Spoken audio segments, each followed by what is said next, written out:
शंकरु राम रूप अनुरागे, नयन पंचदश अति प्रिय लागे।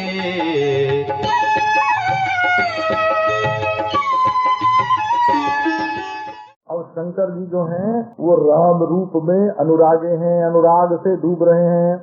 नैन पंचदश अति प्रिय लागे, अब 5 मुंह और 3 नेत्र तो 15 हो गए।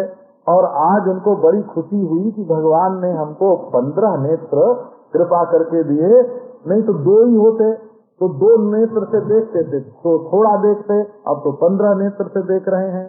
तो ऐसा बोलते हैं कि तीसरा नेत्र शंकर जी महाराज नहीं खोलते हैं, क्योंकि उसमें ऐसी शक्ति है कि तीसरे नेत्र से देखने पर भस्म हो जाता है जगत। सब हर तीसर नैन उघारा, देखत काम भयो जरी छारा। काम जो है वो भस्म हो गया। तो ये तीसरा नेत्र ज्ञान नेत्र है और ये जगत को बाधित करने के लिए है। तो ये बात जरूर है कि जहाँ अधिष्ठान से भिन्न कोई दृश्य प्रपंच होता है वो ज्ञान दृष्टि होते ही तीसरा नेत्र खुलते ही भस्म हो जाता है। लेकिन जहाँ प्रपंच अधिष्ठान रूप ही होगा, स्वयं अधिष्ठान ही होगा, वो तो तीसरे नेत्र से बाधित होगा नहीं। तो ये राम भगवान जो हैं ये तीसरे नेत्र से जलने वाली चीज माने सृष्टि नहीं है, इसलिए उन्होंने तीसरे नेत्र अपने खोल रखे हैं। और राम रूप में इतनी चांदनी है कि वो जिसके ऊपर पड़ती है ना, जिसके ऊपर पड़ती है वो भी अमृतमय हो जाता है, वो भी ब्रह्म रूप हो जाता है। तो वो ज्ञान दृष्टि से नहीं जलता है।